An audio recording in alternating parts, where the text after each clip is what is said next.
Maybe you could sort of give an account of how you became a Marxist, and how you particularly became a Marxist within the geography field.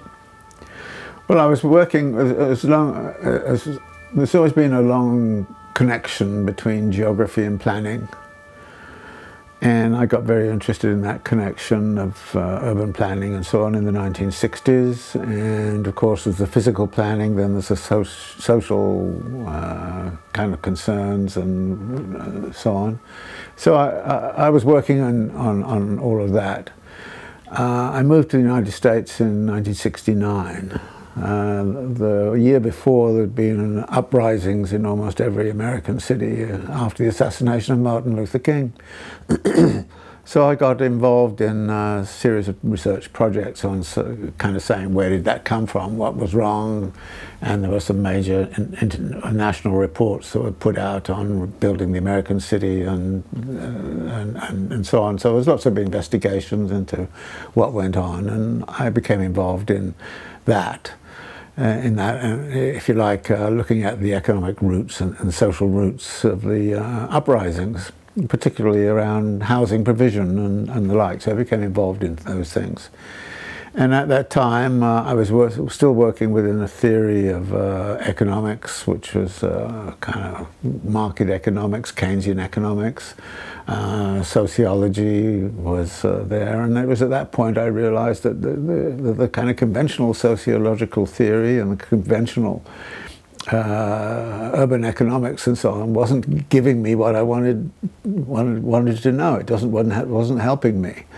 And it was at that point that I became vaguely aware that there were these people in France who were doing this stuff, and so it was a little bit like a bit of an incentive came from that angle.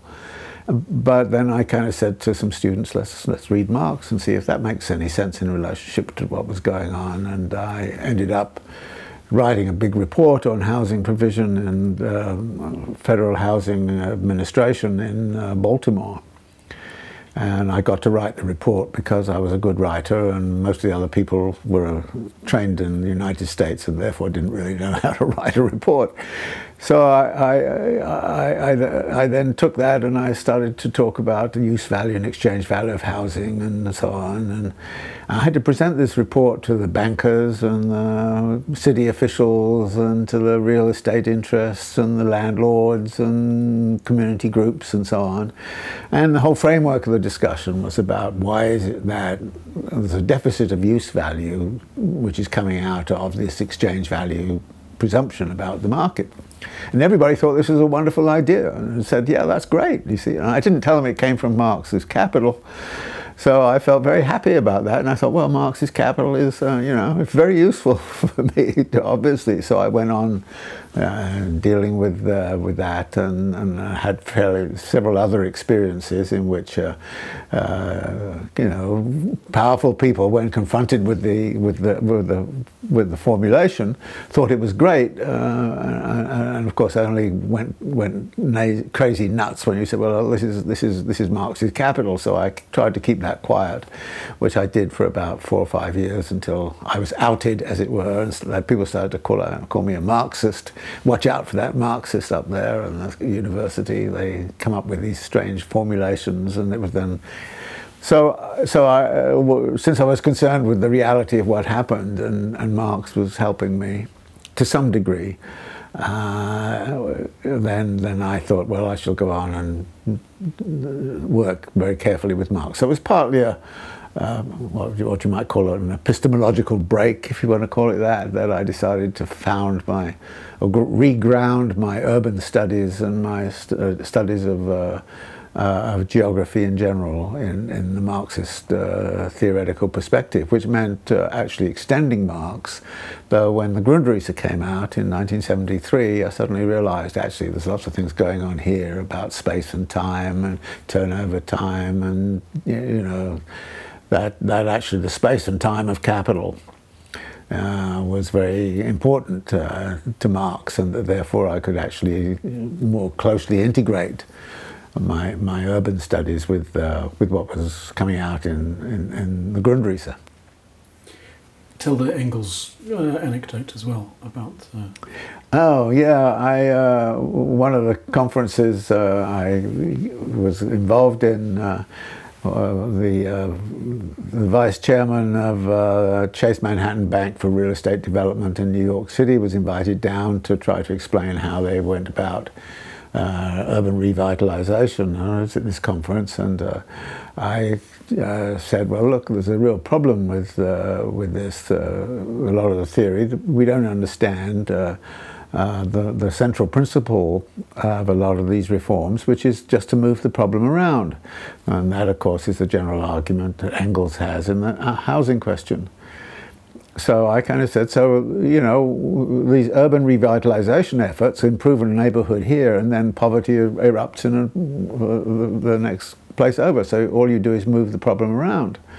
And we've got to stop doing that. And the guy from Chase Manhattan Bank said, that's the single most important problem we've not been able to crack in New York City. We help revitalize a neighborhood, and it goes great, and then everything looks great, and suddenly we realize it's not the same people living there. So this moving around problem is a real serious problem. So he went on and on and on, actually supporting my argument. And afterwards he said to me, that's such a good idea, where did you get it from? And I thought, well, I'll tell him. And I said, I got it from Engels. And he said, oh, which university does he work in? Or more accurately, it makes sense, there's a big research thing called the Brookings Institution. And he said, yeah, he actually asked me, is he at the Brookings Institution? Well, bouncing off then this idea that you were outed as a Marxist because you were using Marxist concepts, but without necessarily saying so at the time. In some of what you've read and some of what you say sometimes, there seems to be you sort of demonstrate an uncomfortableness about the label of Marxist, and an impatience with lots of other people who call themselves Marxists.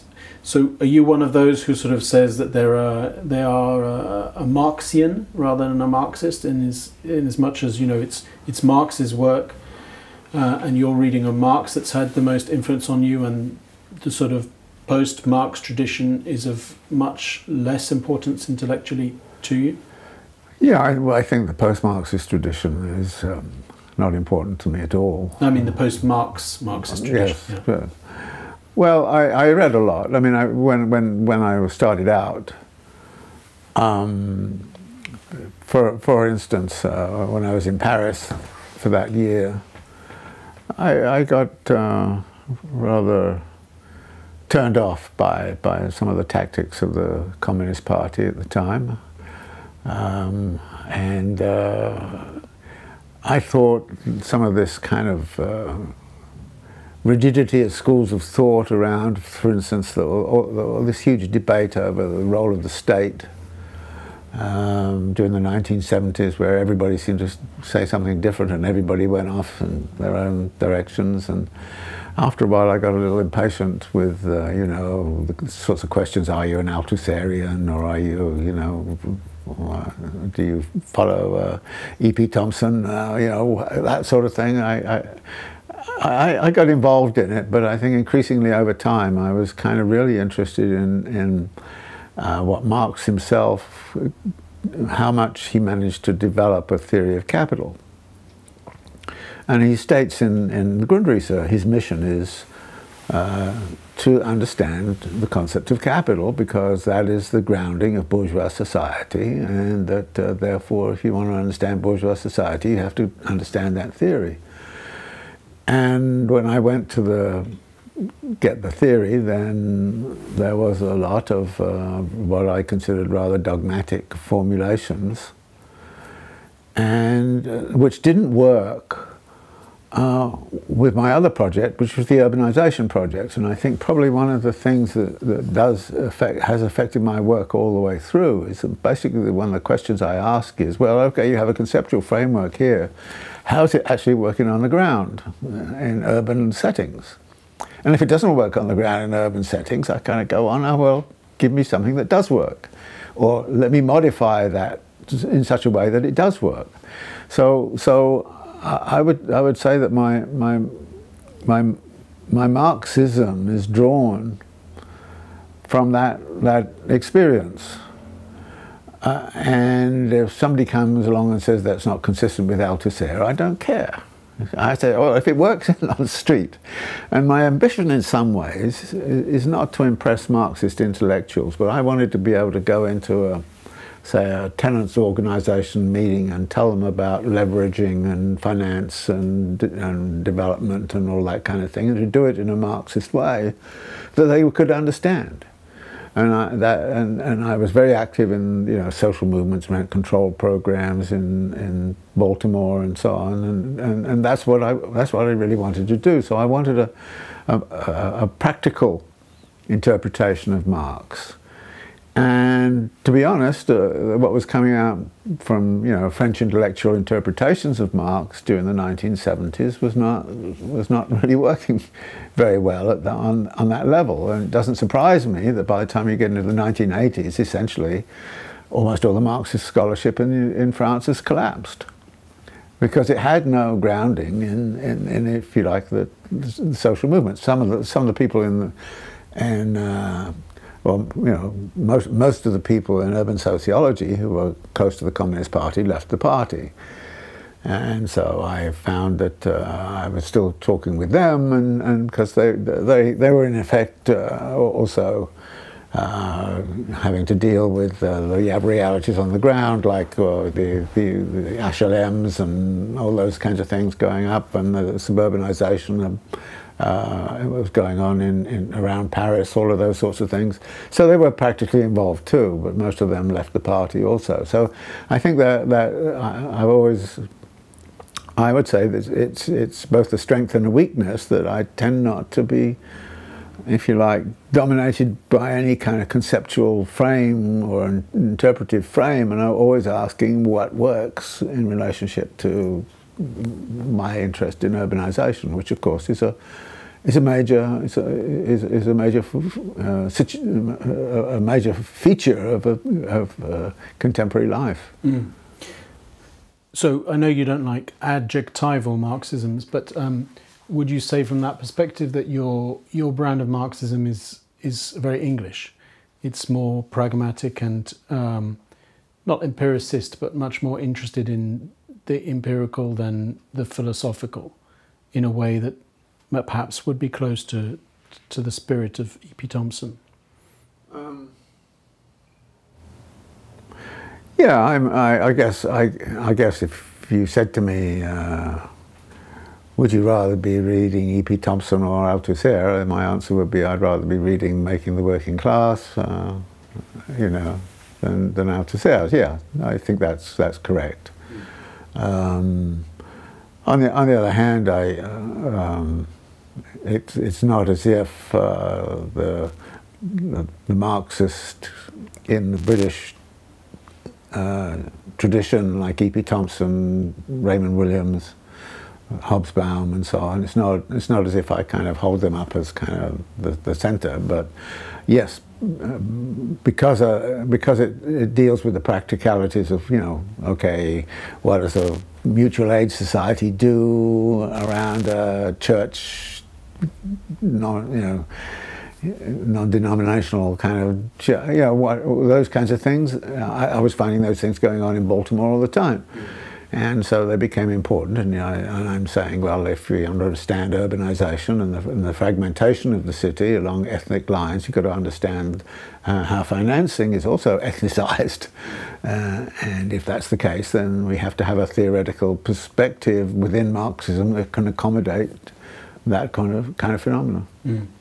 And did Perry Anderson's book, Considerations on Western Marxism, and his attempt to counterpose classical Marxism to Western Marxism, with its classical Marxism's interest in political economy and political strategy versus the interests in culture and philosophy and more abstract subjects, did that influence you at the time or not? No, I've never actually read that book, so I didn't follow a lot of those. Right.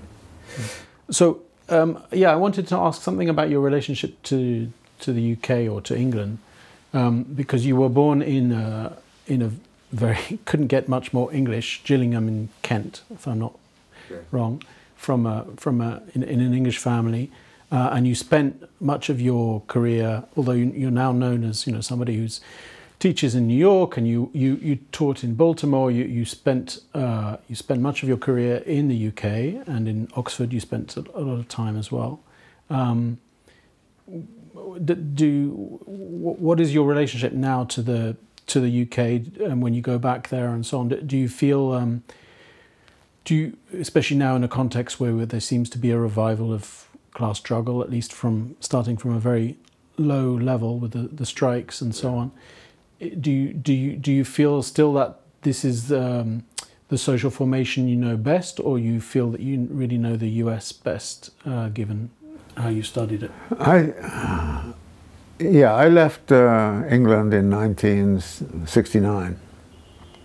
I wasn't reading Marx at the time. I started reading Marx after I left England. There's a bit of a joke, by the way, about people who go from Britain to the United States. They either go to the far left or they go to the far right. So Neil Ferguson goes to... And of course the people who go to the far right end up with all the big positions, whereas I get stuck in CUNY, which is lovely, actually, in lots of ways. So there's... So I would say that if you like, my immersion in Marxism was really associated with my experience in the United States. And so I'm much more in tune, I think, with that. I would say I'm more in tune with what's going on in Latin America, even though my Spanish is appalling. I'm much more attuned to Latin America than I am to what is going on in Britain.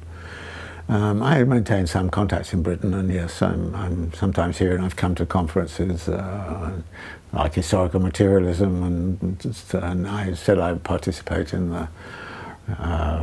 the July thing. What is that? Marxism. Marxism. Yeah. So I obviously English-speaking world is part, and I was rooted, even before I developed. Conscious Marxists. I was reading Raymond Williams and people like that, Country in the City and so on. I was obviously going to be drawn to things like that, and I could read E.P. Thompson and so on. So that tradition was familiar to me, even though I wasn't actually formally working within it. But personal relations are very shallow with England. I do have some close personal contacts of people, and that's it really. And the Corbyn phenomenon, you saw that as a kind of curiosity, or did you think it was a No, I thought it was a very hopeful moment. And I think that reform of the Labour Party, which sort of democratized what was going on within the party, was something which was a very positive thing at the time. I mean, it seemed to me it matched some other currents that were going on around Europe. I mean, you have Podemos, you have Syriza, you have all of these kinds of movements erupting, which are beginning to talk about a democratized left that is beginning to exercise influence.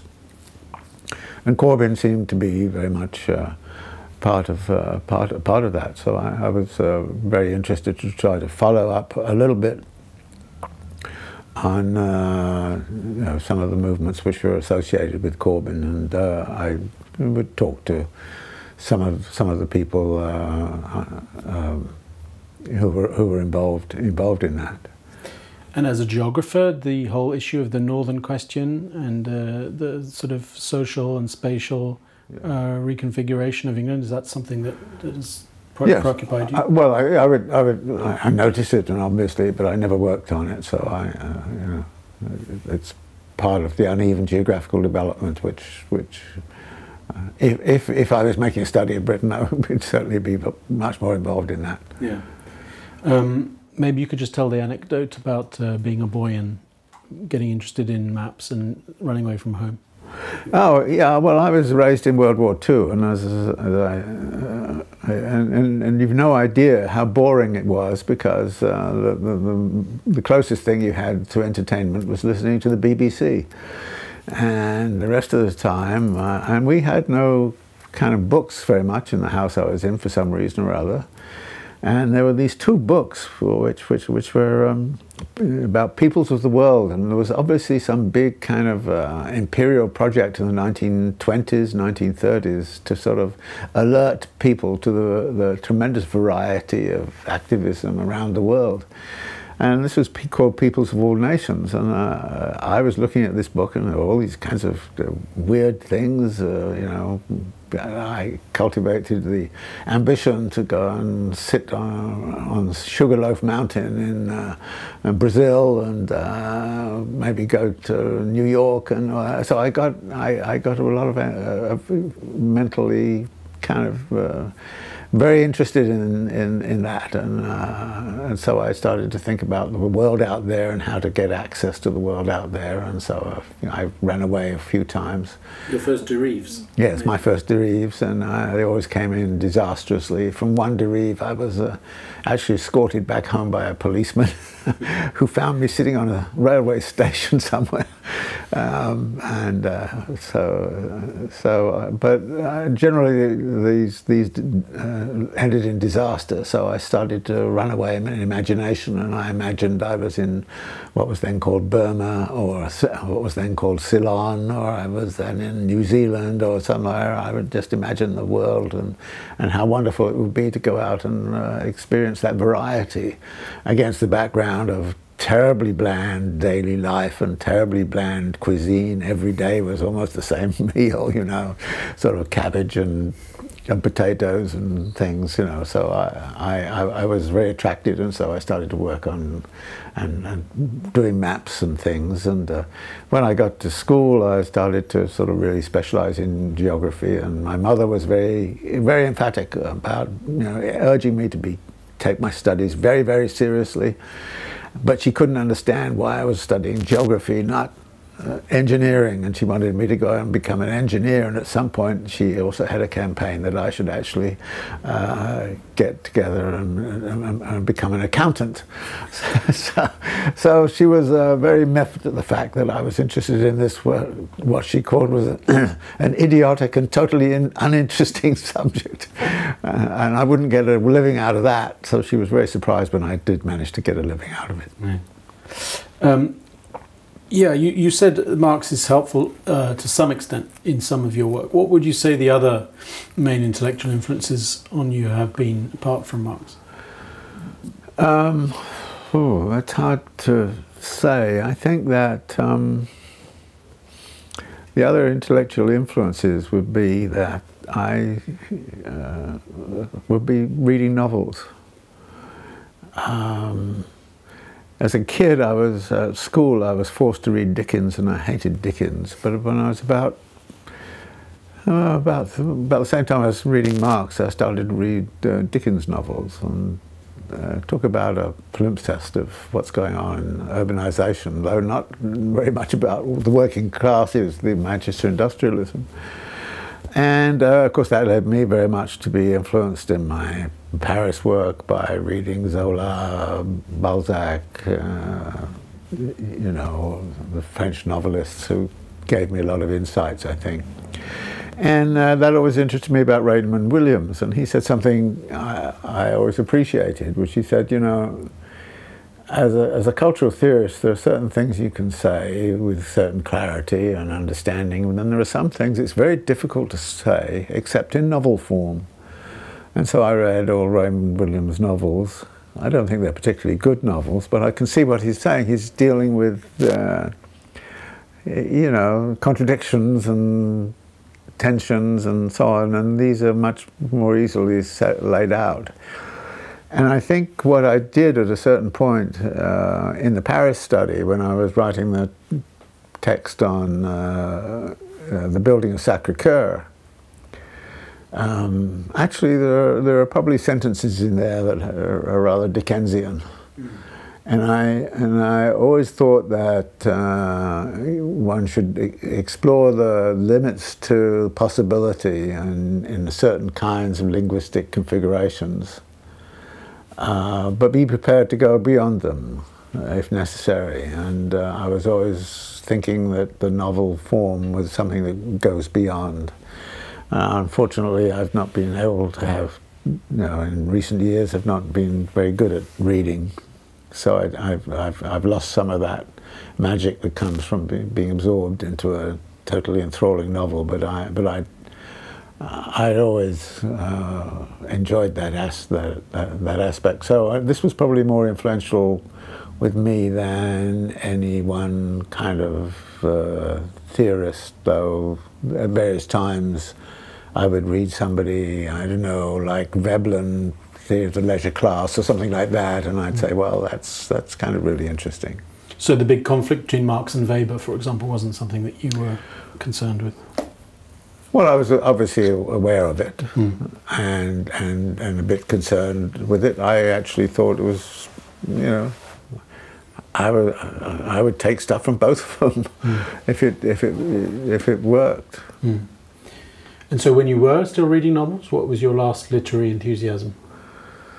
I think the last big reading binge was actually I'm contemplating another reading binge of Kim Stanley Robinson. Right. You have a science fiction trope? Yeah. Yeah. Yeah, no, I think that, I mean, I always thought things like Ursula Le Guin and so on were very, good novelists to read. That's a point you share with Mélenchon. He's a big science fiction fan. Okay. Okay, I wanted to ask you, one of the books that you wrote when you were back in England, I believe, when you spent time in Oxford, was Justice, Nature and the Politics. Geography of Difference. Geography of Difference. And I mean, there's a lot of stuff in that book. It's quite a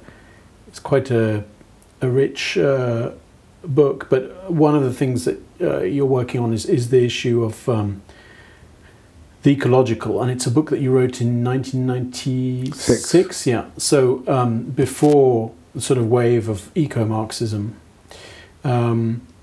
And I'm surprised that that's the whole issue about ecology is not something you've particularly returned to since that book. Or maybe I'm being unfair, but it's not a groove you seem to have a furrow you seem to have ploughed that much, despite the fact that now there's a lot of material out there about Marxism and ecology. Right. Is there a reason for that? Yeah, well, that book came after The Condition of Postmodernity, and I was thinking about, well, okay, where do I go? And the ecological, but it wasn't only the ecological, it's what we geographers refer to as place, space and environment, and we have to think of them as three conceptual fields which are closely interrelated. And so what I wanted to do was to produce a kind of a book that went over the whole terrain, and as it were, would try to put things together. I don't think it was successful for a variety of reasons, but on the other hand, I think it's been very interesting for many people to follow. And I've got a lot of positive feedback, partly because most of my books have a certain closure to them, and that one doesn't. I didn't know how to end it. And I was driven mad by it, of not knowing how to do it. But yes, the environmental issue came up, and obviously the whole kind of question of how to incorporate the metabolic relation to nature into theoretical arguments. And at that time, urban ecology was beginning to arise as a distinctive field, and we were thinking about re-engineering the streets, the river systems around Baltimore, and turning them into river parks and all kinds of things like that. So it was very much in the air. But at the same time, in there, I'm also becoming much more conscious of dialectical reason.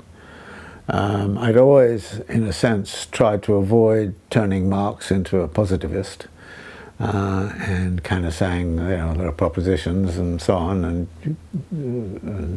many Marxist economists do that. So I was very interested to sort of try to develop a more dialectical understanding of the relation to the environment and how to think it through. And I still will maintain doing that, so that in, for example, 17 Contradictions, the environmental question is foundational. But then I started to realize, I think, more recently, that when Marx was writing, the environmental question was there, but it was about the fetid conditions of urban slums and things like that. It was very localized, and then it became regionalized, and then it became globalized, and that now we're dealing with a situation which was very unfamiliar to Marx, and which is how to deal with the climate change issue and what the relationship is between capital and climate change. And one of the things that it seemed to me was that Marxist theory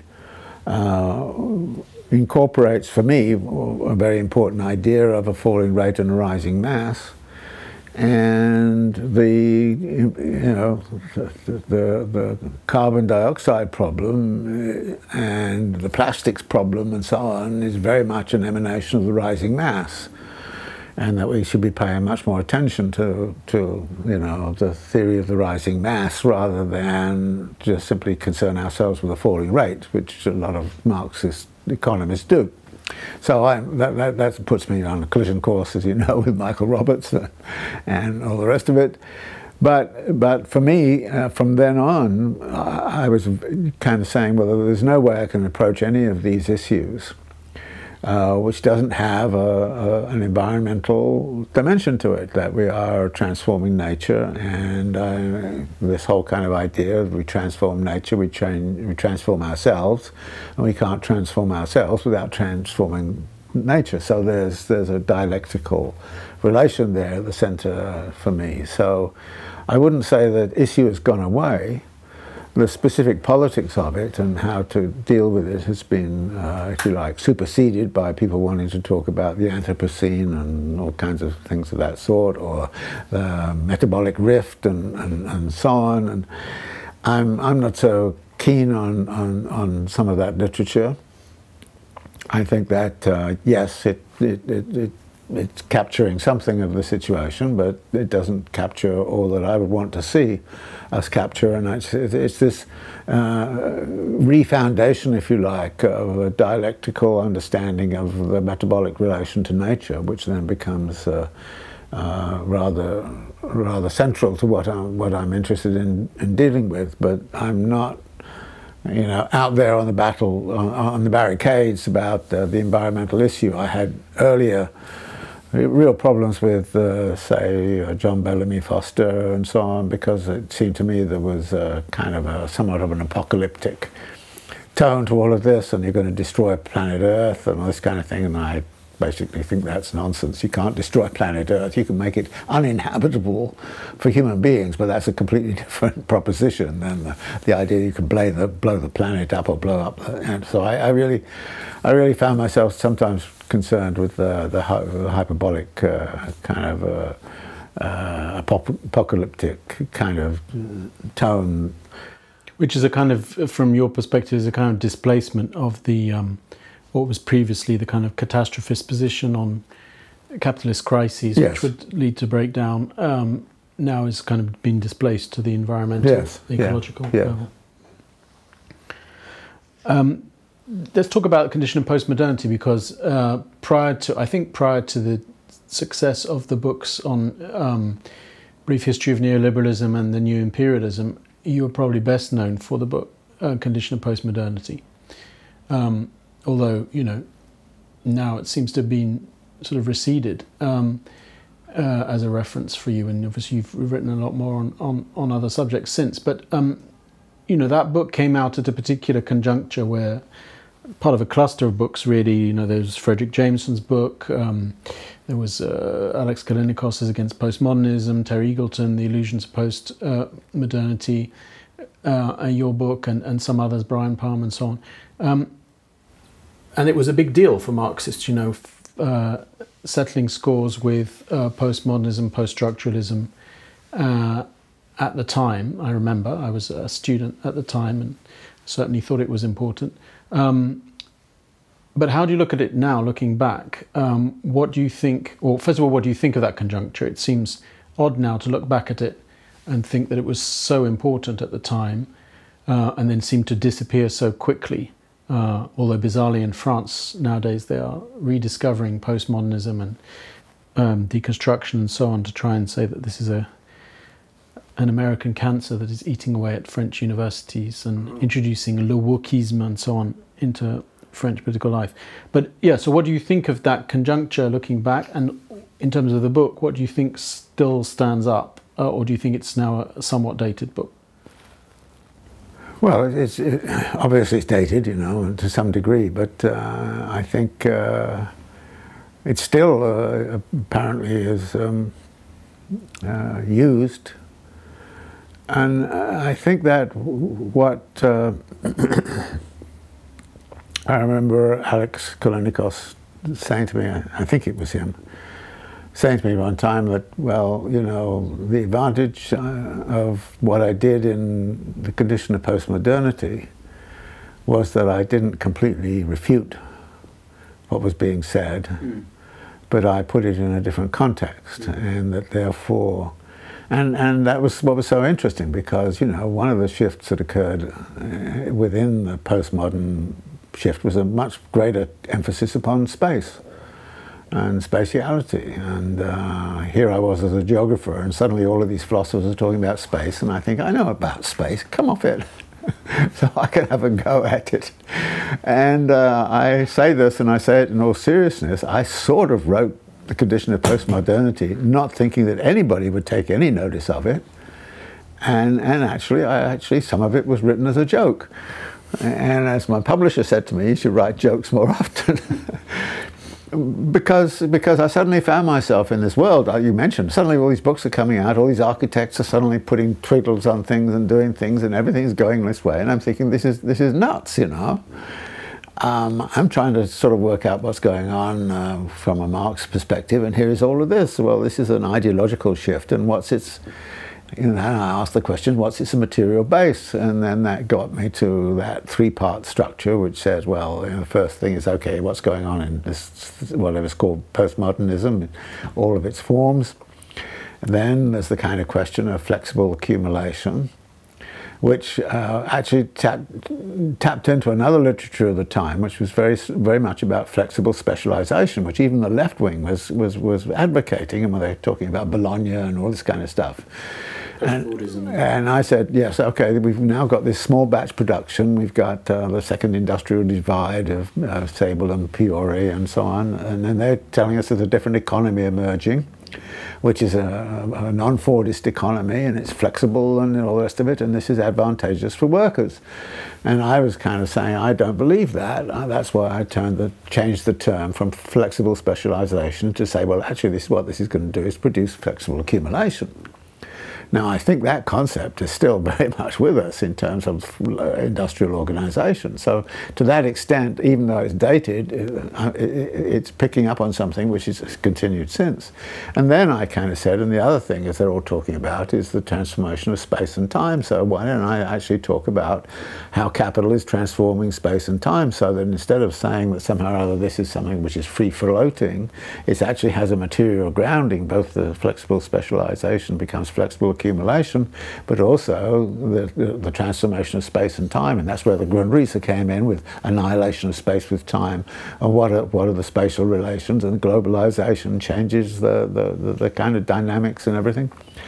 So I think it had a very simple structure, and a very simple narrative structure, and I think that particularly the last two parts on flexible specialization becoming flexible accumulation, and the shifting spatio-temporality of production and consumption, those things are still with us, and they're still going on. And this kind of business of a speed up and acceleration and further annihilation of space by time, and what that's doing to economically and socially and politically, these are still with us. And I think the whole question that Marx poses of what happens when you want to define wealth as free time. When you do that, you're kind of going, well, the temporality which is being defined around us is not allowing us any much free time at all. In fact, if you ask anybody now, do you have more free time now than you had maybe 20 years ago? The answer is, no, I don't have it. Free time is disappearing. Capital is expert at filling up every little interstices of daily life with something or other that you've got to do. And so politics becomes difficult because you have the free time to imagine what's going on. So I think there are some aspects of the book which are prevailing, but I was very surprised when it became such a bestseller. And don't you think all those evangelists of post-Fordism and flexible specialization and various attempts to try and refute Marxism as being completely out of date because of these transformations in space and time, don't you think they all owe us a public apology now? Well, yes, they're not going to apologise. They've all gone off and had very good jobs with the World Bank and things like that. They've done very well for themselves. So, okay, another area that I thought would be interesting to discuss was anti-capitalist strategies and futures, because that's an area in which I guess there has been a revival of debate in many countries about those subjects, and there's a whole new debate, for example, about democratic planning and to what extent computers and artificial intelligence and so on could help in dealing with some of the objections towards planning. There's been a revival of debate to some extent, at least on strategies. That's an area I felt that you feel maybe you're quite cautious about intervening in. You're quite forthright on the analytical stuff, but on the more prescriptive stuff, you feel a bit more prudent. Is that a fair assessment? Yeah, I think that's fair. I don't want to get into sort of get into debates about the utopianism of the future. I think a little bit of that is fine. I'm in favour of some of that, but it's true that I'm not going to sort of say, well, here is what we have to do right now. I do think that it's very important when thinking about the future that we have a very good understanding of the present. And I would argue that my contribution is to try to understand the present and to try to say, well, this is the concept of capital which is actually actively working today, and if we want to go against it, then here is what is involved. I get into trouble on this. I mean, I got into a lot of trouble because I said that I thought we were in a situation where in some respects capital was too big to fail. And people got very angry at me and said I'd lost my revolutionary marbles and all kinds of things. But realistically, I don't know any kind of practical kind of intervention of planning or anything like that that is not about simply modifying capital as opposed to overthrowing it. I don't see anything that is actually overthrowing it right now. I see people abandoning it and finding their own little corner and saying, okay, I'm going to create my own commune or something. That kind of thing is going on. But big capital is big capital, and I have problems with the idea that somehow or other, the revolution is going to take it all over and make everything fine. I think a lot of the technologies which we now have are potentially toxic, as opposed to benign in their effects. But when you say, okay, we're going to abolish the internet and social media and computers, are you going to do that? So much of the world now depends. We see, in effect, when you look at the value chains and that exist in many production systems and their disruption during the pandemic, that this had some really, really difficult and major impacts upon people's lives by the fact that the computer chips were no longer there. I try to say to people, okay, you have a computer. Who's going to make the computer in the socialist world? And where's the lithium going to come from, and all those kinds of things. I mean, in other words, and right now we have a situation where if you want to set up a really super computer, Intel wants to put something new or whatever, it costs $2 billion. It's a huge, huge investment. And you kind of go, well, if we're going to need computer chips, and there's one company that makes the machines that make the computer chips, we have, and you say, okay, we take them, put them under social control. What difference does that make? Because the technology and everything is such that if we're going to live in a world where we're going to still have cell phones and computers and computer chips and artificial intelligence is going to take over, which potentially would lead to a lot of free time for a lot of people. If that's going to be there, what you're going to have to do is you're going to have to, at best, just simply modify, rather gently, how Intel sets up its computer chip making, because we're going to need that, and like I say, with computer chips, you're also dealing with rare earth metals and all the rest of it, which involves a great deal of extractivism, and we could soon be wrecking, the Congo or wherever the metals are, to support that ways of life. So I think that if you say to me in practical terms, maybe this is a failure of my imagination, if you say to me in practical terms, okay, we're going to have a socialist revolution tomorrow, we're going to take over the Federal Reserve and it's going to support social purposes instead of just supporting the banks, we're going to take over the state and it's going to support people's livelihoods instead of the military-industrial complex, we can say all of those things. But the heart of capital is still going to be there. And we have this real problem, I think, of a revolutionary imaginary, which was possible in Marx's times.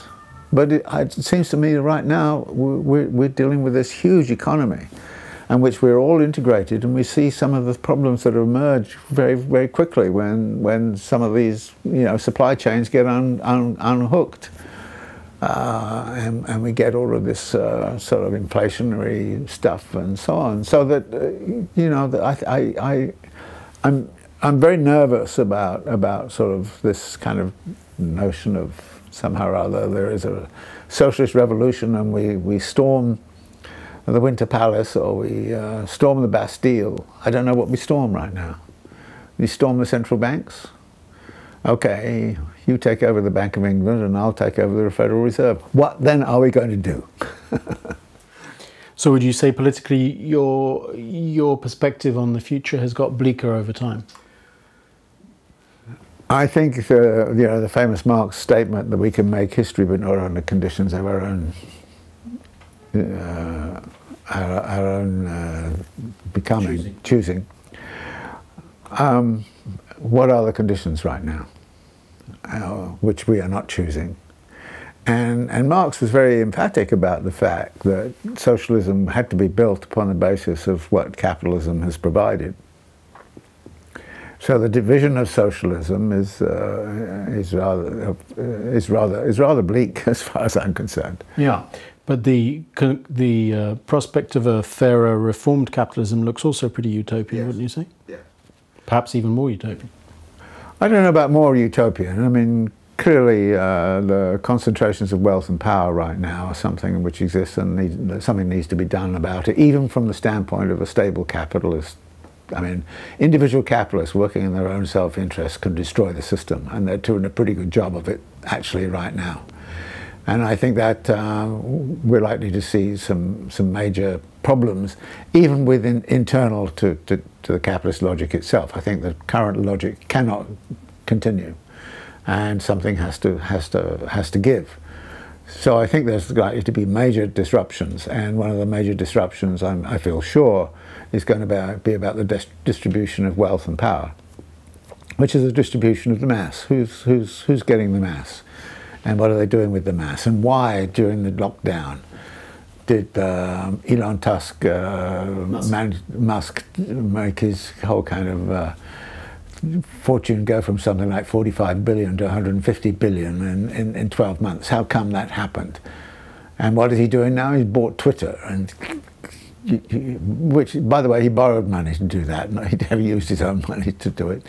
He borrowed money. So with things like that going on, you kind of say this is not a world that is actually conducive to capital reproducing itself in a smooth kind of way. It's likely to blow itself up. But that doesn't necessarily mean that somehow or other we just have to wait in the wings until the blow-up occurs and then we march in and take over all of the institutions and turn them into socialist paradise. I don't think that's on the agenda.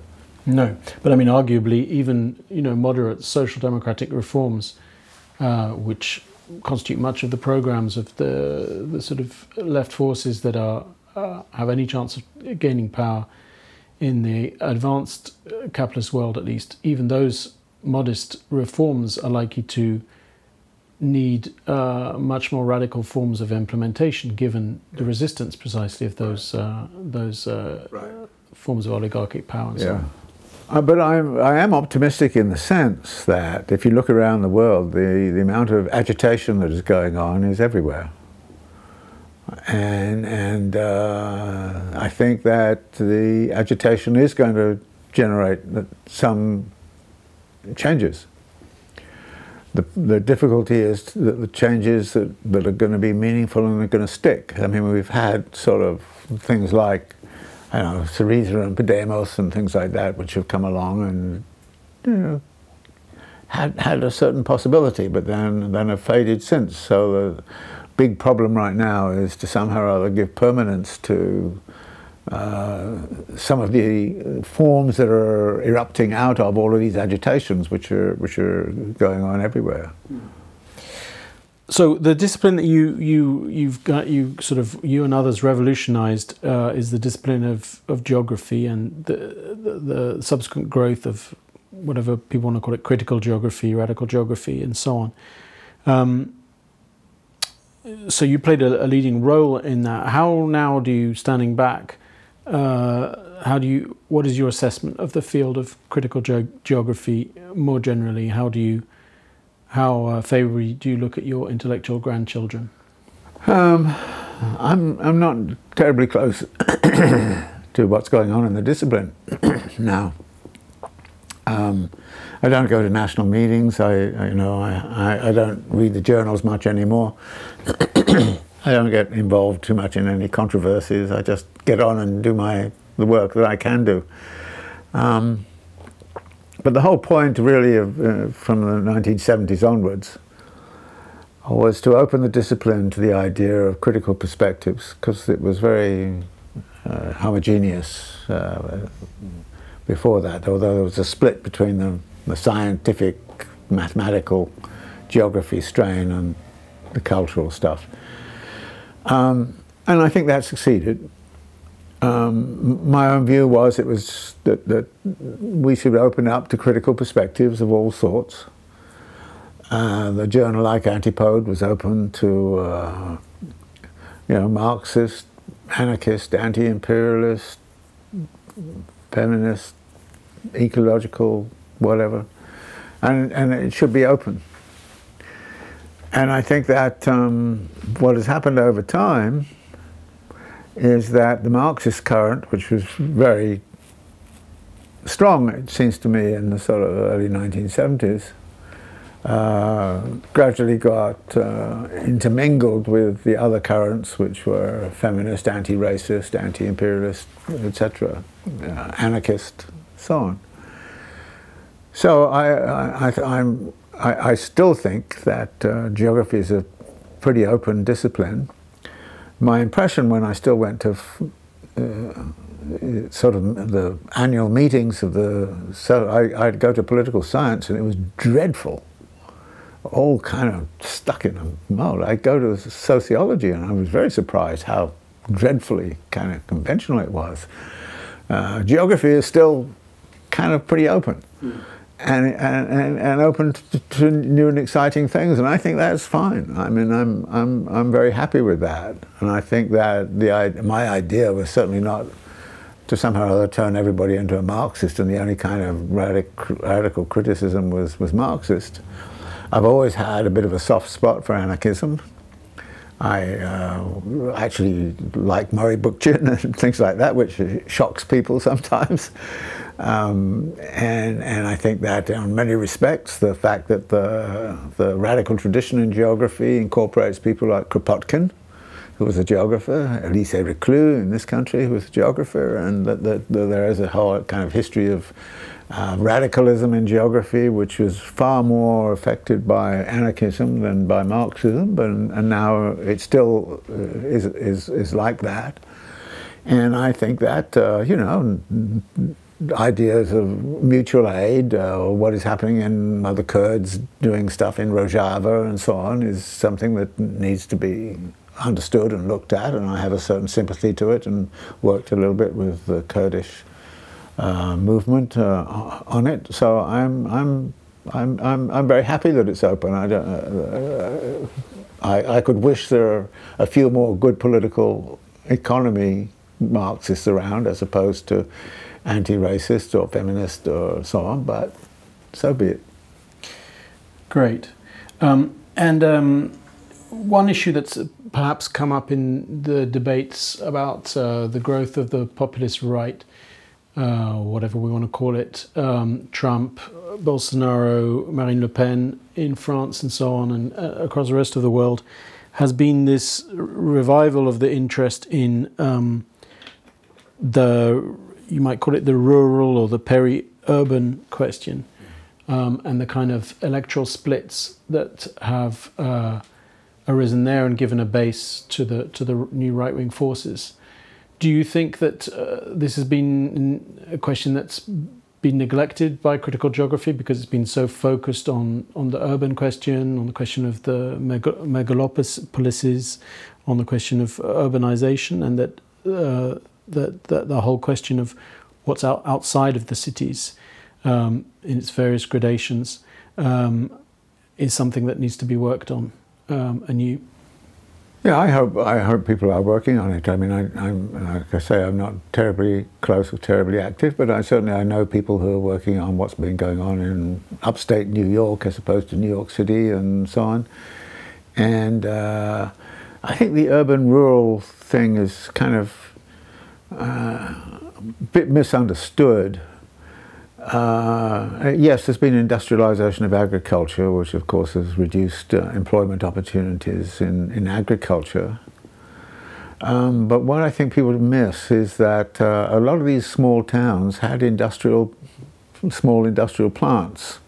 They were producing parts, sometimes for Detroit or wherever, you know. I mean, and most of those plants, small industrial plants, have also closed down, so that the employment possibilities in terms of productive activity in these zones have become close to zero, leaving simply service functions to people who have second homes in the upstate or in the country, or people who have retirement homes or something of that kind. And they're typically underserved in terms of social facilities and things of that sort. If you look at the populations in those areas, these are typically areas which are dominated by the opioid epidemic in the United States. If you go into rural areas, the amount of deaths from opioids is really, really chronic. So there's been, so I think that at the same time, the whole neoliberal era has been about the rise of metropolitan concentrations. So the production of wealth in the United States is essentially now located in about 12 major metropolitan areas, and everything else is kind of abandoned territory. And I think that therefore a whole kind of plan for revival of if you like, modes of living in rural areas which are integral to the economy of the area, as opposed to be simply for service functions. Interestingly, I encountered this problem in China, and I spent some time with the Secretary General of the party out in a rural area around Nanjing, and the whole attempt to revitalize the economic basis of living in these rural areas is very much on their agenda. And in this particular case, they turned it into a kind of had 5 villages, and they had a bike path which went between the villages, and you could rent a bike and go to each village, and each village had a tea shop, and it had beautiful landscape. And I'm going there, and there's lavender fields, beautiful lavender fields, and I said, "Oh, do you make those perfume out of that?" "No, no, no, that's for the tourists to come out on Sundays and cycle around in the lavender fields." So, you know, there's an awareness of this problem, and again, in China is so interesting, because when there's an awareness of a problem, they really do something about it. So they told me that this had effectively doubled rural incomes, so that the pressure to go into the city and join the labour force in the city is much relieved, and whole families were now staying out in the rural area and had economies around the tea shops and making you know, I don't know, a few straw hats or something of that kind. But one of the problems, of course, in the United States, and I think increasingly in some areas of Europe, is finding a way in which political power will address the needs of such areas, because they're not great donors to the political campaigns and so on. And I think that this is one of the shameful things about politics, that it basically, you know, focuses on what the wealthy need, and rather than on what the population needs. So maybe you could say a bit about the Marx project, what the various parts of it have been up to now, and perhaps also, you know, how it might continue into the future. Well, I guess around 2000 or so, I started getting increasingly frustrated with what I felt were misrepresentations and misinterpretations of Marx, not only by his opponents, which was hard enough, but also I got more and more concerned about some of the forms of Marxist interpretations that I was coming across, and so and there were a couple of things that struck me. One was the habit of, at the end of the 1990s, a lot of Marxism was confined to the academy, and so the discussions of Marx became increasingly academicized, if you want to call it that. And that meant that people really spent a lot of time making Marx more complicated than he already was. And I felt that given my concern to try and make Marx readily comprehensible to a Temperance Association meeting, that I needed to do something about it, and that I had by then been, for 40 years, I'd been teaching Marx's Capital at least once a year. I continued to do that when I moved to New York. But I was fortunate in New York in that I ran into a bunch of graduate students who were very politicized and very media savvy. And in particular, one student, a guy called Chris Caruso, and I have to acknowledge his contribution to this whole thing, said to me basically, "Why don't you put the Marx class on the web?" I thought it was an outrageous idea, and I said, "Nobody will look at it, and what's the point, blah, blah, blah." But about after a year, he said, "Come on, you can put it on the web. I'll do all the editing and everything. Don't worry about that. I'll take care of it." And that was the foundation of a very, very important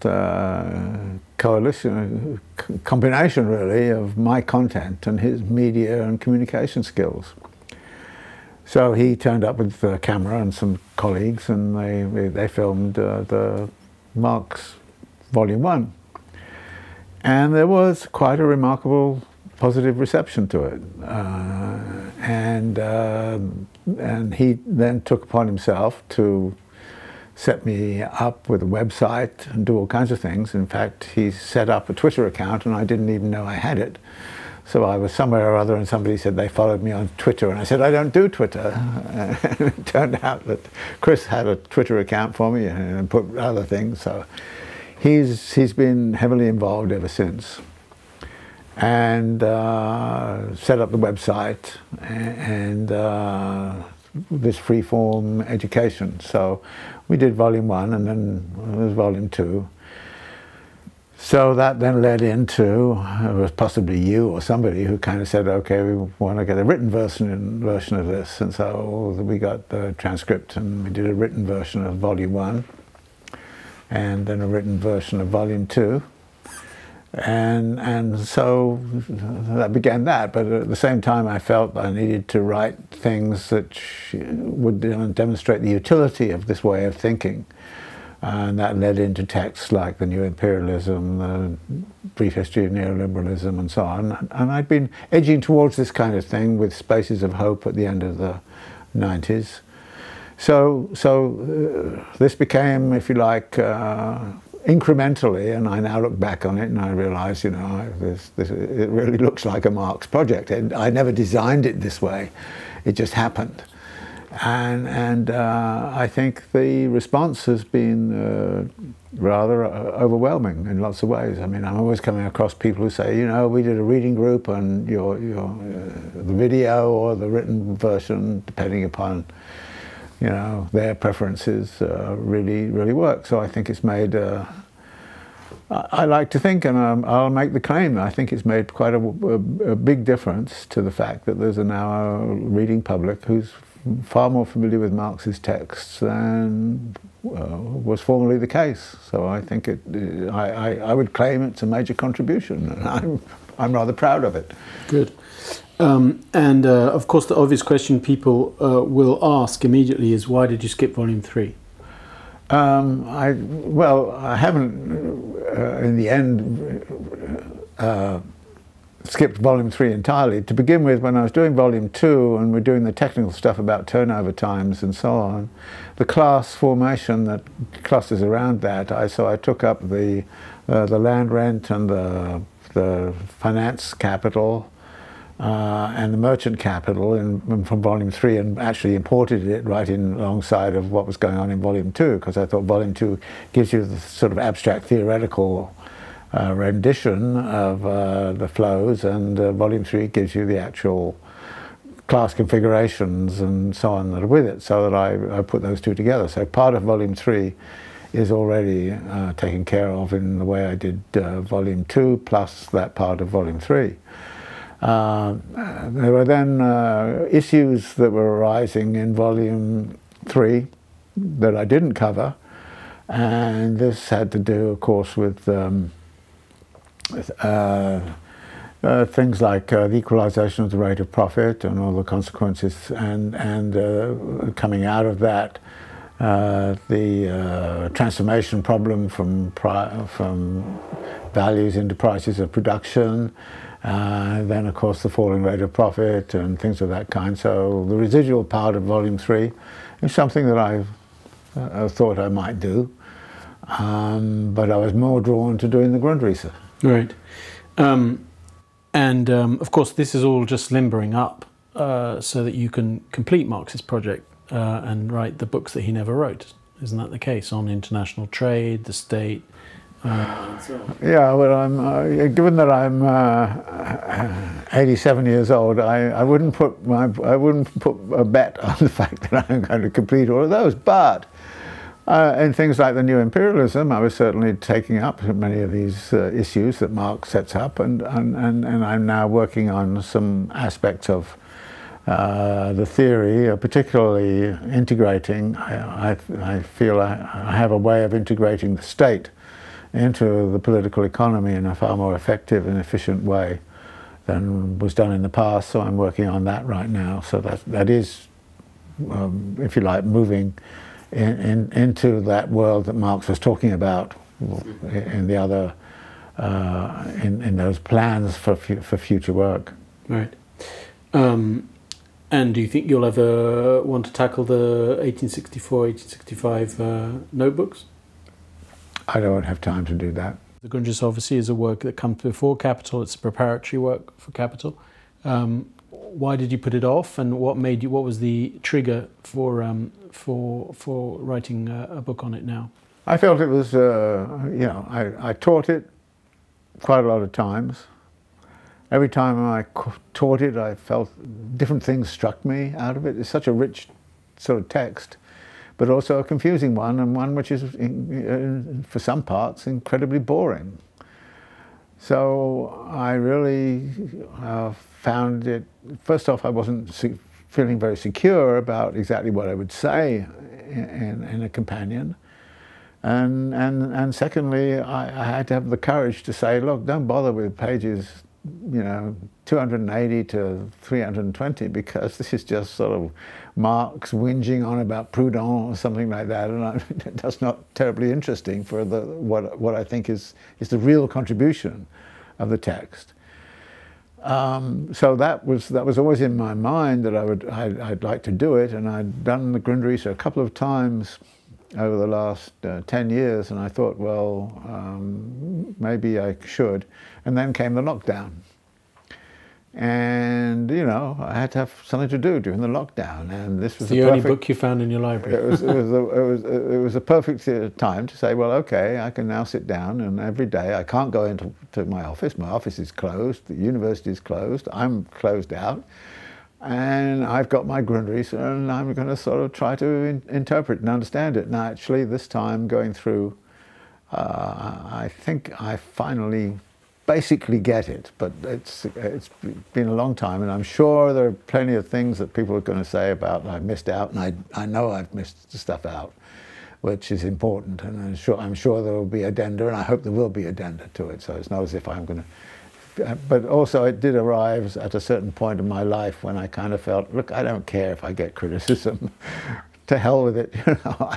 There's a certain liberty that comes with old age, and you say, well, okay, I can write what the hell I please, and what is important to this book.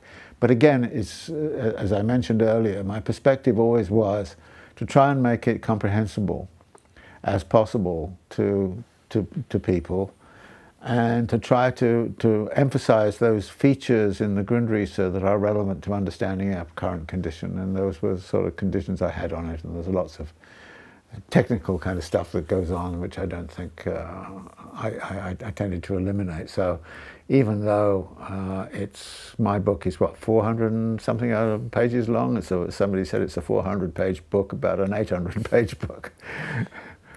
Yeah, the proportion between the original and the companion is different from with Capital.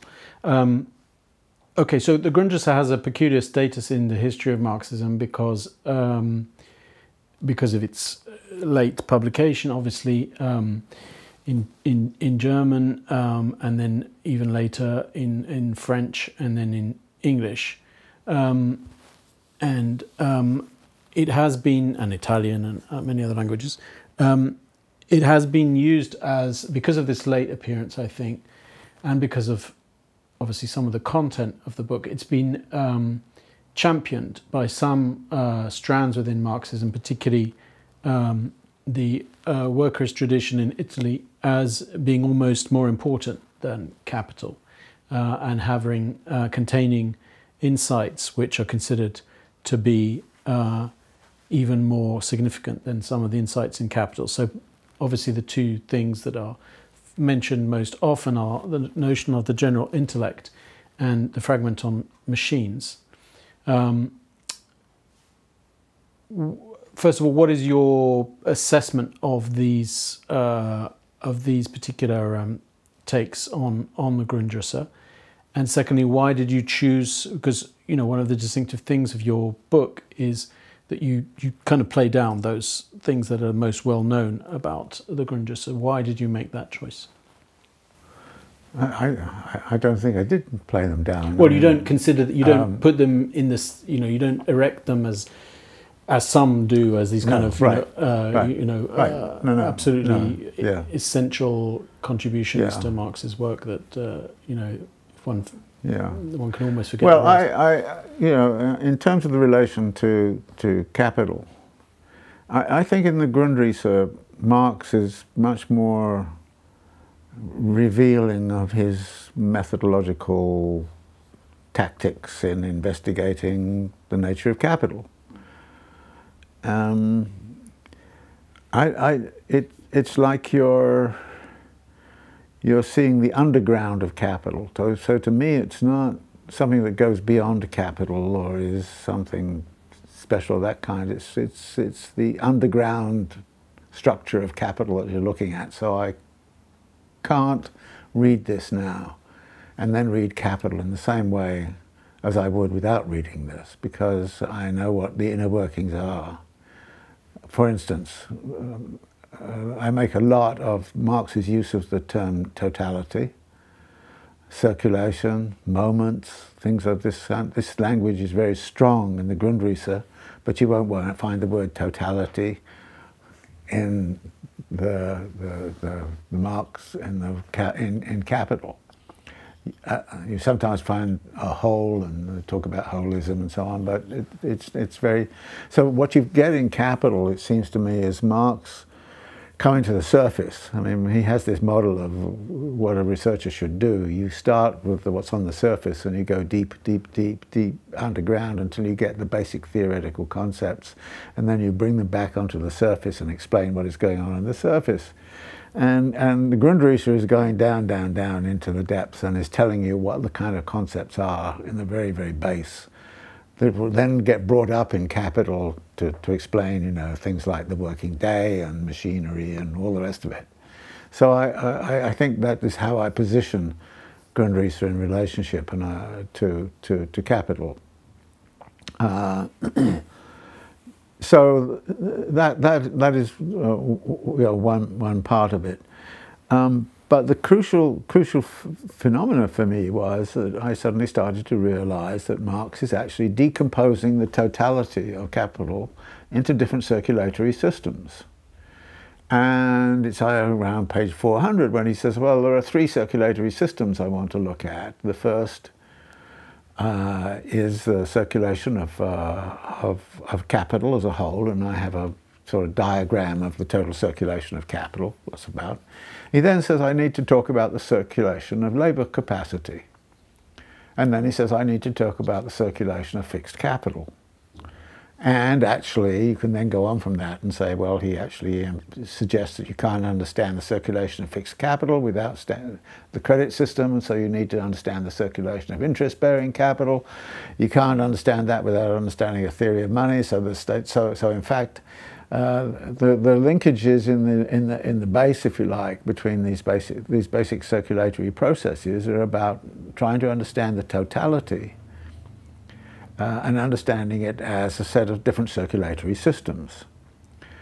I use the analogy of the human body and say, well, okay, let's treat the human body as a totality. We get a concrete abstraction, the general medical kind of description of what a human body contains. And it contains different circulatory systems. The heart pumps the blood, the oxygen comes through the lungs, energy comes through the digestive system, control comes through the neurological system, waste is taken care of by and you have medical specialities coming up about, the urologists and cardiologists and pulmonary specialists and so on. So when you look at the analogy and say, well, Marx is beginning to look at capital like that. It's a totality, and there are different circulatory systems. For instance, the circulation of fixed capital is very different from the circulation of capital in general. Circulation of labour capacity is different, and they intersect with each other. And this is where I kind of say that Marx is clear about this, that he wants to understand capital, as he says, as an organic totality. But he says it's growing, it's changing, it's shifting, it's in motion, and it is therefore expanding, and therefore you're creating the world market, and you're going over space, and you're doing colonial practices and all of those kinds of things.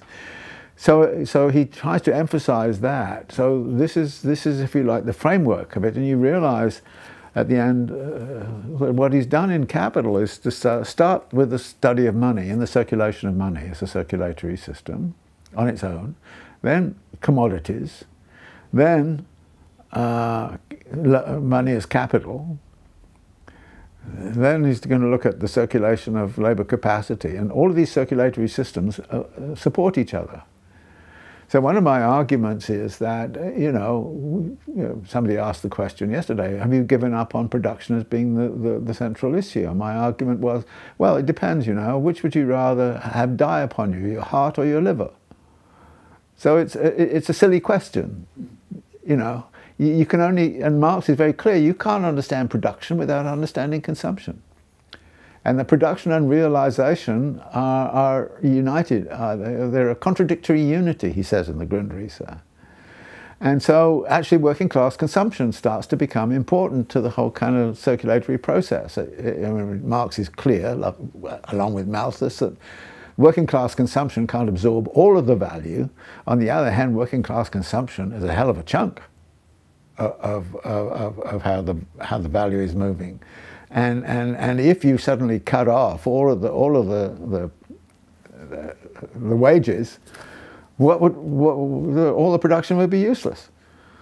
So Marx is very clear about those relations, and this to me is a very different way of configuring how an economy works. And it's very full, of course, of stuff about contradictions, so that you have circulatory process, you have contradictory unities between production and consumption, as opposed to identities, which is, important. You have, and you have the circulation of labour capacity, which I find a fascinating kind of concept, because, and there Marx talks about the way in which the character of the worker is exhausted as soon as they become money holders and they go out and start spending their money on things. Then they're buyers. And they change their role. So in fact, on a daily basis, the worker has several different roles they play. And then you kind of say, if roles dictate consciousness, then there's a fragmented consciousness comes out of this. And you can get trade-offs. And in fact, the capital says to the worker, you put up with a totally bullshit job and you get enough money to have a happy life at home. And that's what we're going to offer you. Of course, it turns out not to be true, but on the other hand, when you start to look at this, then you have well, what does a worker do when they become a buyer? Well, they need a place to live. Who do they pay rent to? And what are the struggles which go on? And of course, to me, this is very important, because when I'm talking about urbanization, I'm talking about all these struggles going on over housing and healthcare and all this kind of stuff.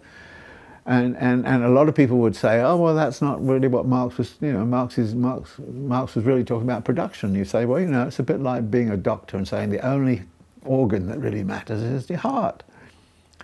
And yes, it's true. If everybody who dies, well, their heart stops beating. But that doesn't mean that the only cause of death is heart failure, So I think that, again, it gives a different kind of notion of how the economy is functioning. And it's all very clear, Marx is very clear about this in the Grundrisse, in a way that he's not so clear about when you're in Capital. But it's in the basement, as it were. These currents are in the basement when you're reading Capital. So that's why I find it such a fascinating text. And I think this time, when I started to emphasize the circulatory systems and the totality and the moments, you're really coming to something which is very, very critical in terms of understanding Marx. And by the way, Lefebvre in Volume 2 of La Vie Quotidienne has quite a bit about totality and moments. And actually it's an interesting formulation. So there was Lefebvre trying to understand everyday life through a theory of totality and moments, and I've only discovered that recently, by the way, because I went back and I looked and I said, oh yeah, okay, fine, Somebody was sort of talking it, but typical Lefebvre, he gives you the idea and then walks away from it, leaving you with no idea exactly how to use it. But I'm trying to use it. So why do you think some people have got so excited about these passages on the general intellect and the fragment on machines and so on? I don't know why they got so excited. Do you think it's because in Grundrisse, because it's notes for himself, Marx is giving more free rein to his imagination? Oh, yes, yeah, definitely. And I think that passage where Marx is dealing with machine technology, those passages are brilliant. A lot of people who write about the general intellect fail to recognize the context in which Marx is talking about the general intellect. The context is the circulation of fixed capital. But, you know, fixed capital is not sexy, so you throw it out and you leave it aside. But no, fixed capital, and it's the machine technology. And the reason Marx shifts suddenly to the general intellect and the social intellect is because the trajectory of technological change is shifting dramatically. I'll put it this way. Technological change in the textile industry, you know, along comes somebody and they come up with a power loom and all this kind of stuff, or they come up with the cotton gin, or in steel they come up with the Bessemer process. In each one of these cases there's a production process going on which requires at some point or other an increasing productivity of labour to be inserted within it. But that expanding productivity, and Marx kind of says, you know, the power loom couldn't have occurred without the cotton gin. So there's the necessity of that. But all of this comes from inside of capitalist industrialism. In other words, the industrialist seizes a need and they set out and they find a motion to it. But then there comes a point where technological change becomes generic as opposed to specific. And the example, which is a big one for Marx, is the steam engine. The steam engine is not connected to a particular thing. It has multiple applications. Draining, you know, water out of the mines, propelling locomotives, propelling machines, you know, all of those things. So it's a generic form of technology.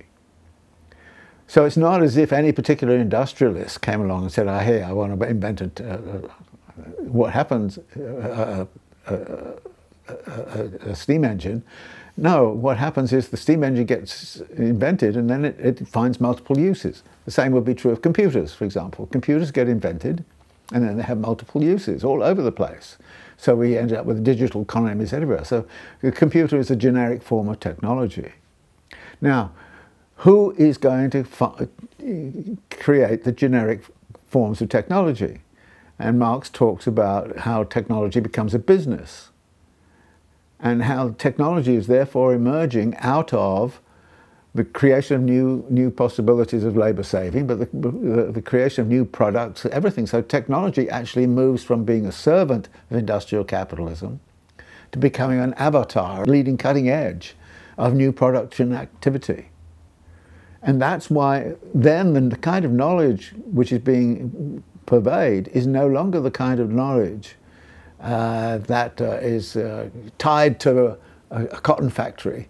It's a kind of knowledge which is generic and social.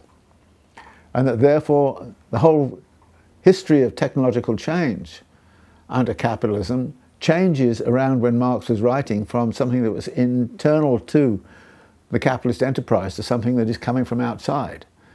So very much what happens is that you come up with a new technology, and you see this in medicine, for example.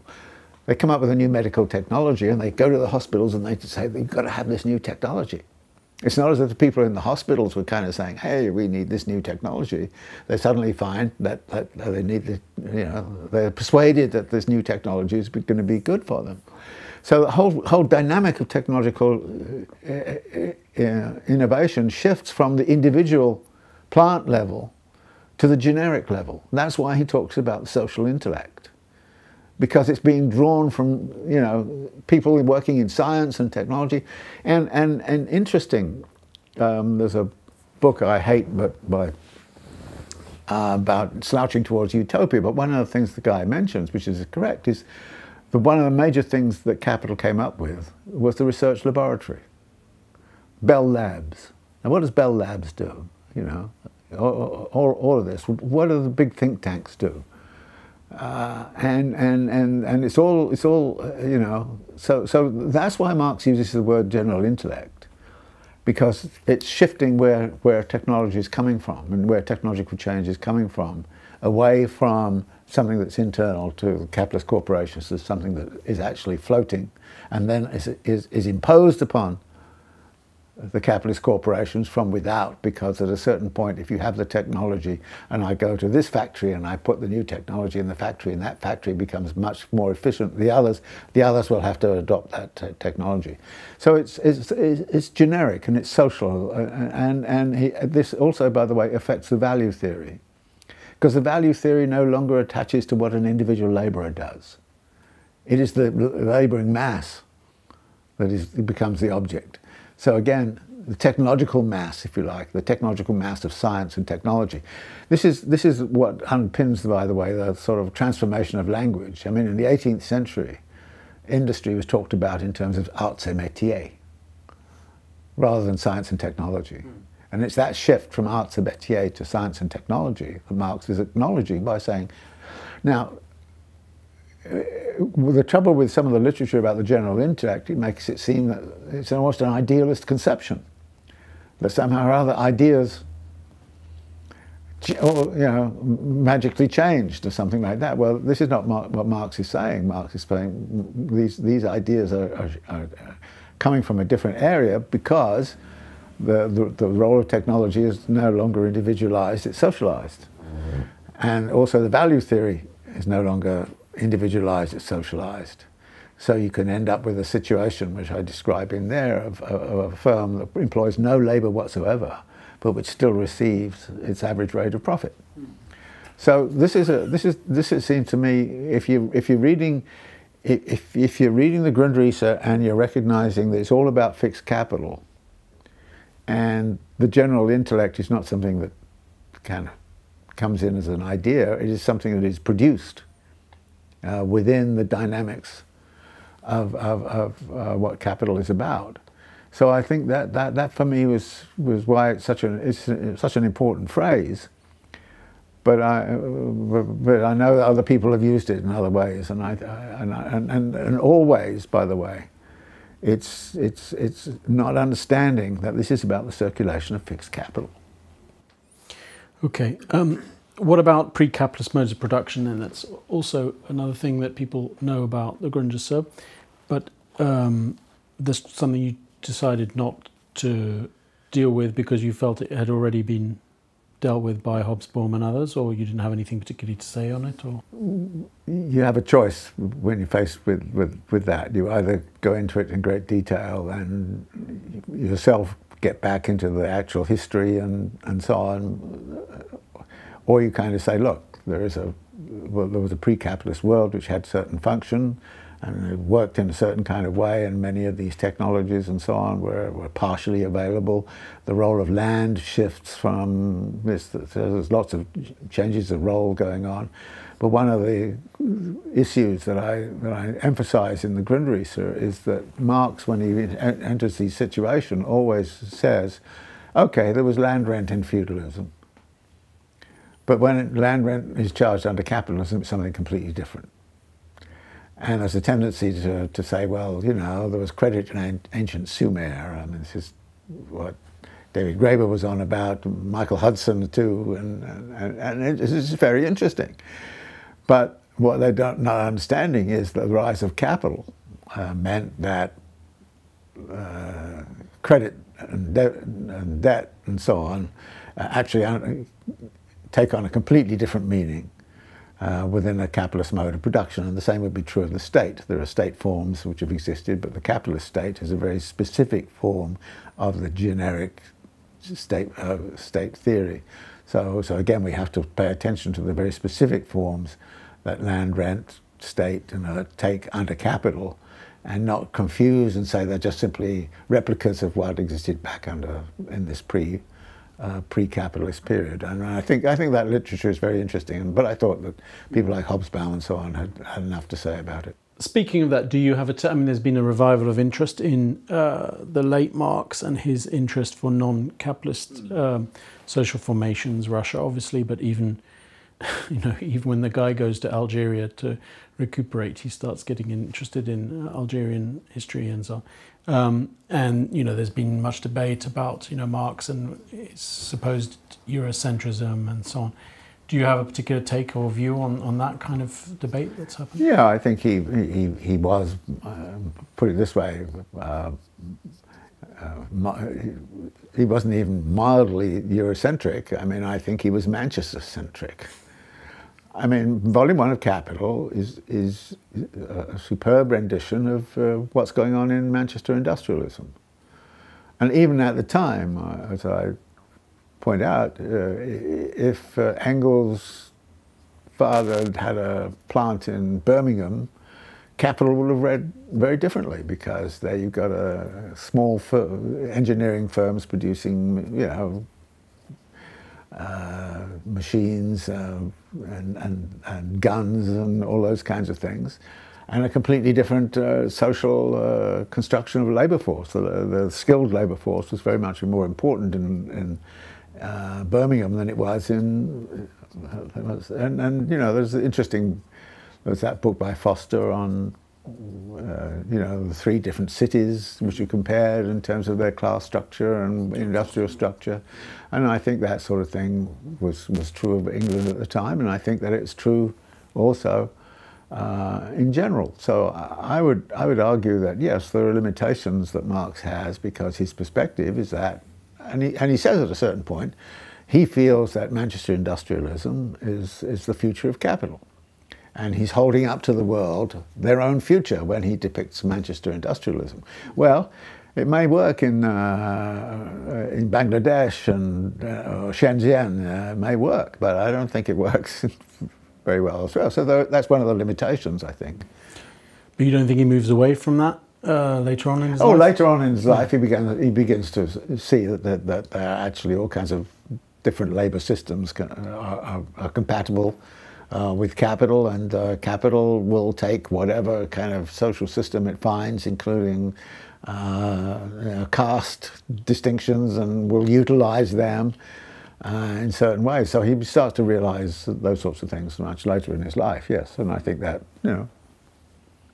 Let's talk about some of the controversies that you've instigated. I mean, one of your roles, it seems to me, is to as a troll. You troll what some people call the more orthodox or fundamentalist Marxists, and cause lots of outrage with some of your claims. You mentioned Michael Roberts, obviously, earlier, is somebody with whom you spar regularly.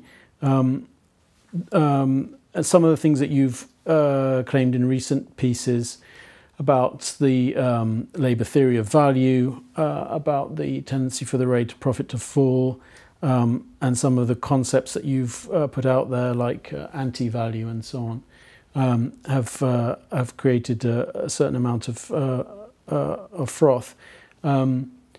Do you want to say something about those kinds of controversies? Do you feel that one of your roles is as a revisionist, in a good sense of the term, somebody who wants to shake up sort of orthodox or more? I mean, they wouldn't like to be called orthodox, but other forms of Marxism who you feel have a more limited understanding of crisis theory and Marxist critique of political economy? Well, I don't set out to do that. It's not as if I have a kind of ambition to go roil the waters and so on. But I'm reading the chapters on the falling rate of profit, and first 2 or 3 pages are all about the falling rate of profit. And I'm fine with that. And then it goes on and it says, well, in the face of a falling rate of profit, capitalists are likely to have less mass, and the law of capital is to get more mass. And he says 5 pages in, something like that, we therefore have to do this dual law of a falling rate and a rising mass. And then he goes on, and towards the end of the chapter, which Engels unfortunately split into 3, which kind of gives a bad impression. But if you go back to the original, it's just, he's there very much a thing with how the surplus of the mass gets absorbed, and so that means that you've got to create the world market, and there's surplus, there's overaccumulation and things like that, so he uses those kinds of things. Even in the Limits to Capital way back, I was kind of saying, I really can't make that much sense out of this except to pick it up as a chapter which deals with overaccumulation. So I don't see how anybody can read the chapter and avoid this question of the rising mass. And Marx talks about exactly the same thing in here. And it has a very lovely little thing where he kind of says, a falling rate on a small mass is one thing. A falling rate on a large mass is another. That if Exxon has only a 2% increase, you're talking about a huge amount, enough to buy the whole Senate of the United States. So the rising mass becomes significant. And then I look at the literature, and the only form of crisis allowable is falling rate. And I'm kind of going, well, but no, the problem is, overaccumulation and the rising mass. And Michael Roberts says there's no evidence for that. And I don't know. I don't see how anybody can actually avoid what Marx says in the text. Now, it's fine if you want to have a theory of the falling rate, but it's not what Marx is saying. Marx is saying very clearly it's a falling rate and a rising mass. And actually, there's a very interesting piece in the Grundrisse where Marx talks about falling rate and rising mass, and he says, all right, there are 3 things that can happen. One is that the rate of expansion of labour is so big that it goes beyond the loss that comes from the falling rate. You could get a situation where the rising mass was such that it just balanced the falling rate, or you could have one which was below. So he talks about the 3 possibilities. Typical Marx that he does that. And then follows a paragraph which says, this is the most important law of political economy.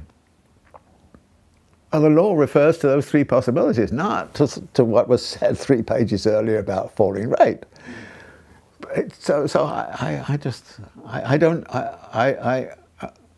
I'm a literal interpreter of Marx, if you want to put it that way, and I just interpret what he says, and I go with what he says. Now, what he says may be wrong, and indeed, we may live in a world where the only form of crisis arises out of the falling rate of profit. On the other hand, when I look at things like the rising mass of product, and I look at the rising concentration of greenhouse gas emissions, or the rising problems of plastic contamination, and I kind of go, well, actually it's the rising mass that's the main problem we were looking at, and that's what we've got to deal with. So that is why I think it's very, very, very important to sort of go back to the text and say, well, what does Marx actually say? And I can't. Do you think, have you looked at those texts? I mean, do you think, am I completely off the wall? No, not at all. I mean, I read just before this the Michael Roberts' reply to you, where he says he does take into account the question of the mass, but he has a different take on it from you. But I mean, no, I think, and I also read the debate with Dylan Riley in New Left Review, where I thought your reply was pretty convincing.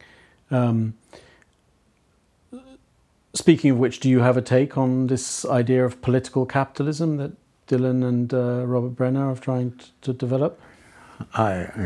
It's another kind of adjectival capitalism when everybody tries to put a name on it. Nancy Fraser calls it cannibal capitalism. You have digital capitalism. You have... Yeah. Well, of course, capital is political. Why do you have to suddenly say? where I think that should lead, and I haven't really followed it very closely, but where one of the things I'm working on is the way in which Braudel talked about the state is capital. And Giovanni Righi's talks about the fusion of state and capital. And I think we are right now at a point where the fusion is very strong. I mean, almost everything. Yeah, there's been also big new literature about state capitalism. Yes, and so right. on, yeah. What about anti-value? Yeah, well, again, this is what Marx talks about in the circulation of capital. There are moments when there is no motion. And if capital is value in motion, and an inventory gets stuck, then the value is lost. It can be resuscitated by the movement coming back, but Marx very interesting this way. He does the same with fixed capital. He starts off by talking about fixated capital, which says that fixed capital is not something that's imported from outside. It's something that exists within the very core of what capital is about. It cannot avoid a certain amount of fixation. And then that turns into fixed capital, was a separate form of circulation. And I think that, you know, those are the sorts of issues that I'm concerned to look at. And he starts to talk about devaluation. You can't have valorization of capital without passing through some form of devaluation, and the devaluation can become permanent. So again, it's about a bit like the fixated. It sort of has its origins in the very process of circulation, and that at a certain point, he says, you can't discuss value without discussing its negation, and therefore the negation of value, that's his preferred term, is very strong. I get a little worried about that because I think it's getting a bit Hegelian. And as you know, I don't particularly. You come out in spots. I don't particularly warm to the Hegelian stuff, which is one of the reasons why it's interesting. You know, how many times is Hegel mentioned in the Grundrisse? Maybe once, twice. How many times is Ricardo mentioned in the Grundrisse? It's all over the place. I mean, if you really want to talk about... Well, you could argue that's because Hegel is so infused in Marxist thought, he doesn't have to... Yeah. Yes, I know, you can say that, yeah. And it would be nice if Ricardo was the same, but it's not. Yes, I know I'm going to get that argument. So you don't accept, for example, the criticism that your notion of anti-value is so capacious that it contains all sorts of things, everything but the kitchen sink? Well, it can. Yeah. It can. I mean, capital has a kitchen sink, you know, and anti-value is part of what it's about, and actually, this is one of the other comments he makes in there, and when he talks about you know, capital flowing into military expenditures and military activities, like dumping value in the ocean. I thought this was quite close to the whole Mike Kidron thing about the permanent arms economy that they were developing in the 50s and 60s. Yeah. About form of waste, I hadn't thought of that. Luxury spending waste as a way of... yeah, I've forgotten that. Yeah, that's right.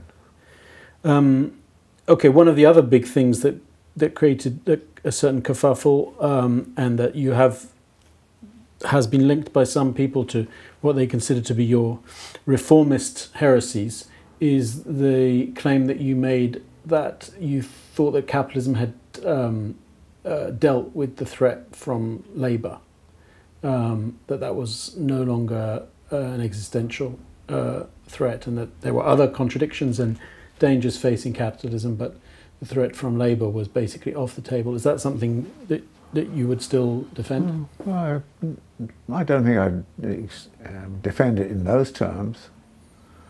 I think I would defend... I think it was in Friends Meeting House in when you came to historical materialism for the talk, for the Deutsche talk? Yeah, I sometimes off the cuff say things that I probably regret afterwards. But no, I wouldn't say labour is defunct at all, but that I say two propositions, that there are struggles outside of the labour process which are as important as those inside of it. For example, over housing and healthcare and all those kinds of things. So first off, I would say that it's misplaced when you simply say, the only struggles that really matter are those in the point of production. First off, you have to look at the totality of anti-capitalist struggle, and one part of that totality is what the workers' movement is up to, and there's been an attempt to defang the workers' movement right throughout the neoliberal period. We're now seeing somewhat of a little revival, not, by the way, in traditional places, but in non-traditional places like universities and teachers and healthcare workers and so on. So there is a kind of a revival of labour movement, and I think that is, and a revival of interest in trade unionism, even in the United States. So I don't dismiss it entirely, but I think that the idea that somehow or other is a proletarian movement waiting in the wings to overthrow socialism, I don't think that is something that is an imaginary of mine that has much purchase. Mm. Okay, and the claims that you're a neo-Keynesian or you're a Keynesian? Oh, well, that comes as soon as you start talking about consumption. By definition, and Marx talks at length about worker class consumption. So Marx was obviously a Keynesian. But fortunately, Keynes lived well after Marx, so I think that kind of Keynesian thing is... All right. Okay, so last couple of questions then. Firstly, your future projects, you said you were working on the question of the state. You said maybe you were tempted by the idea of doing a companion to theories of surplus value. What other things are you thinking of working on? At the moment, I'm trying to synthesize a lot of what Marx is writing around the framework that he sets out here about with the notion of totality and that. So it's in a sense a rewriting of Marx's theory of capital and an extension of it into certain areas.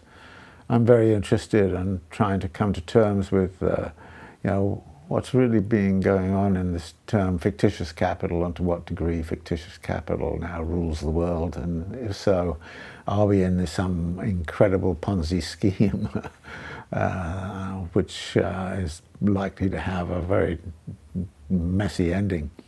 So I'm thinking about these things. I'm not arguing that is what I will say, but that I think there's a very real set of questions arising, and there has been some discussion about this. I mean, I know Cédric Durand has been writing a bit about that,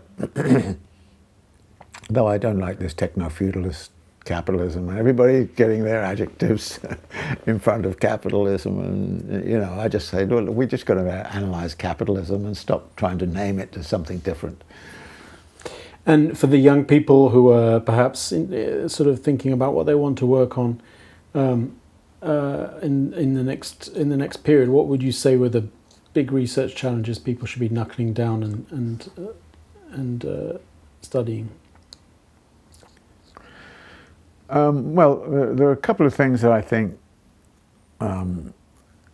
came to me coming out of doing the Grundrisse, and I talk about this in the conclusion, where I talk about the pedagogy of the emancipated worker,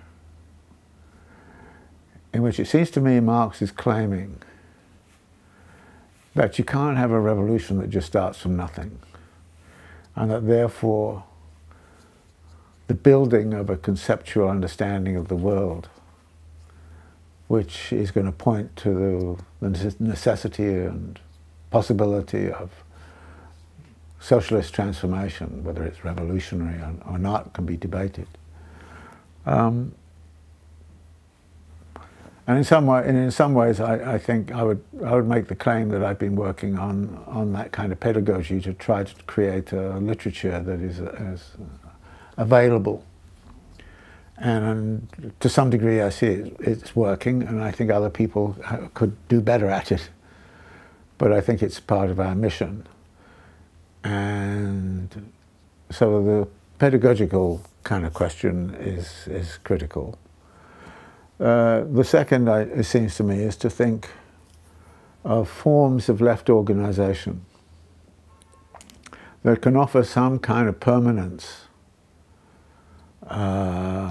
as organizational forms in the face of an economy which is dominated by precarity, ephemerality, instantaneous shifts of, cultural this and that.